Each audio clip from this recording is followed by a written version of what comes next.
Today I'm just going to run through some of those little 1%ers that are going to increase your catch rate for tailor.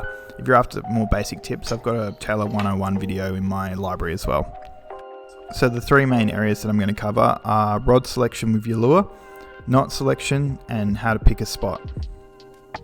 I'll just note that the lures I'm matching are all to affordable rods around that sort of $80 to $150 mark.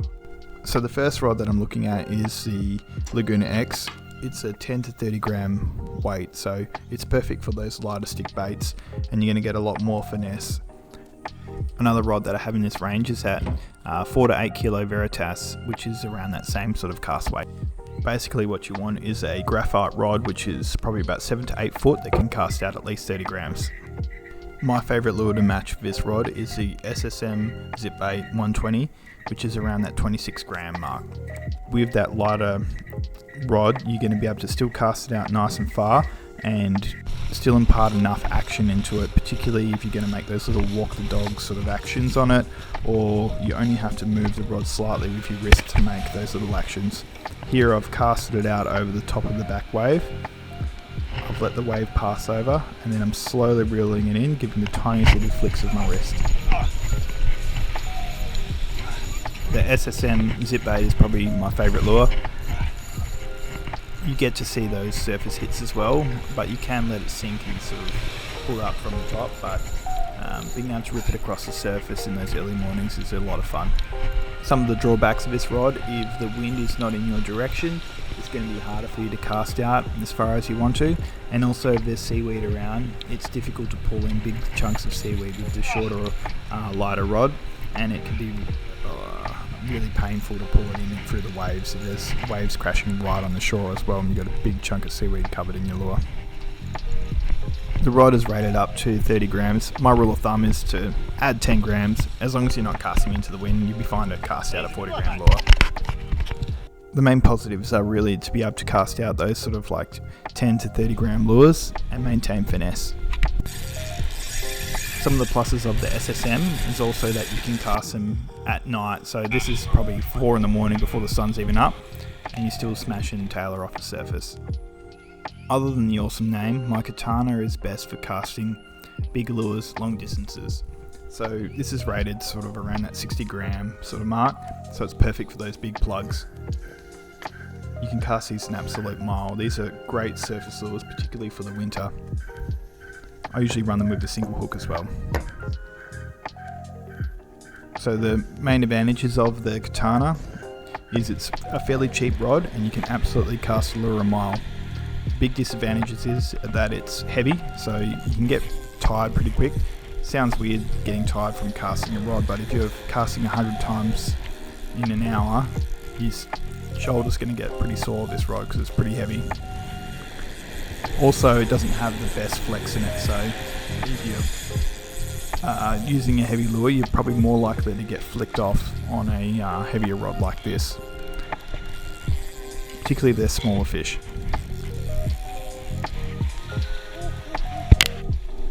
The next rod is the heavier Veritas. So this is the 6 to 10 kilo rod, but it's got a lure weight of 20 to about 70 grams. So you can cast out a really heavy lure or a big stick bait. This rod has a surprising amount of flex in it, but it would be really good off the rocks as well if you need to pull something up or give something a bit of grunt. So here the wind was blowing right across the beach, and I was still able to cast a 60 gram Richer Sea Iron right out. What I'm going to use this rod for moving forward is casting out big stick baits. Here I've got the 15 HDF, so this is a 150 mil lure. So this is a big lure, perfect for those big winter tailor. Having said that, I've caught 40 centimeter tailor on a 180 mil lure before as well, and even in the river. So don't worry too much about the big lure, as long as it looks like it's a good feed for the tailor. This lure dives down to about a metre, so it's perfect to cast alongside reef rather than over reef, or in a big gutter. I also plan to get a mull away in the Swan River with this lure. So I'm going to run through the knot selection that I use. So for probably, 60-70% of my knots I use is going to be the double uni knot to time my braid to leader. which is very simple knot to do. And the reason that it's good is it's very strong and you can do it really quickly. You can tie this in a minute if you're doing it all the time.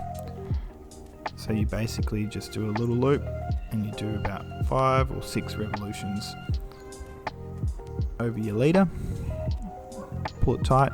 If you're doing it on 4-pound braid, you probably do about 10 with the braid and about 8 with the leader.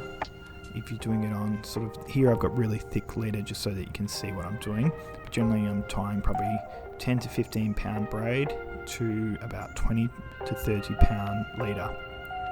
So if you do too many revolutions, you're going to have a huge leader knot. So here I'll probably do about 3 or 4.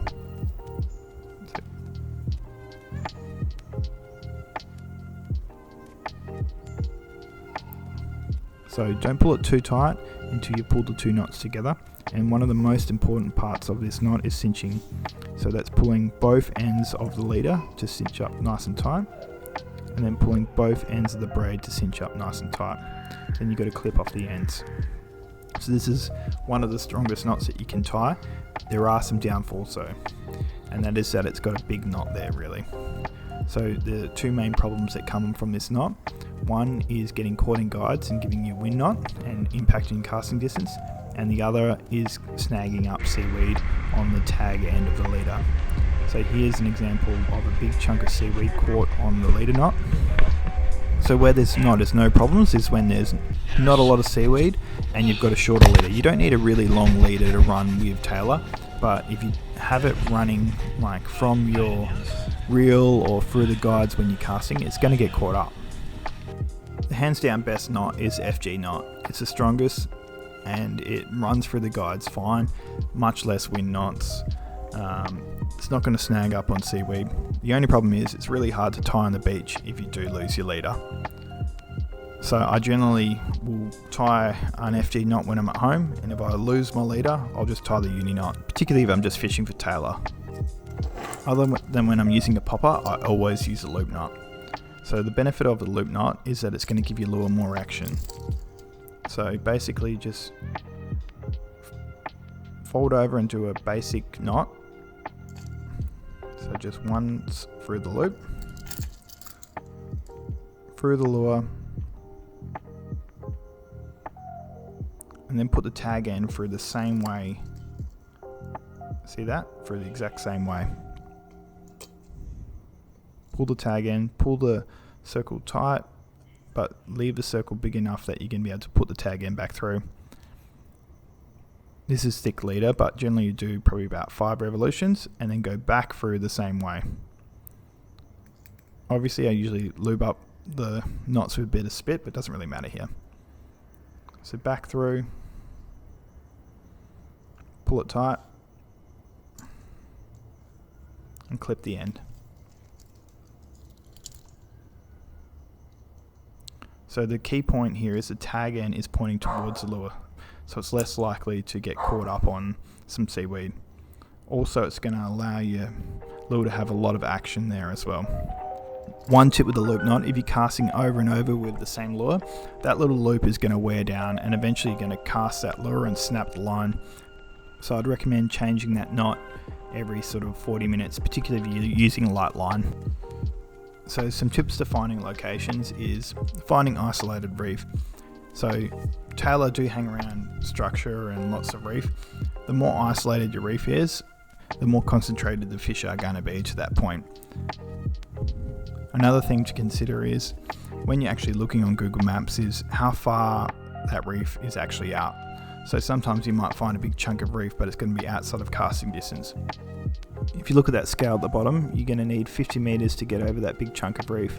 Yet that tiny little bit of reef above it, you're only going to need 20 meters. So that means that may be better for stick baits, particularly on the lower tide, or you could cast over the top of that reef if it was the high tide. But if it's lower tide, you're going to have to cast alongside it or use big plugs. You can cast out to those reef bits which are a lot further out, but you're going to use heavier metals and make sure the wind's in your favour.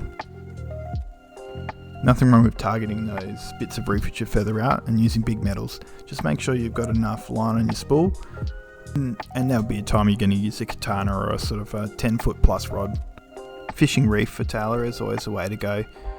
The more concentrated, by that I mean like the smaller bits of reef with lots of beach around it, mean that the fish are going to be more concentrated in the area that you're casting at. Having said that, if they're not there, they're not going to be there.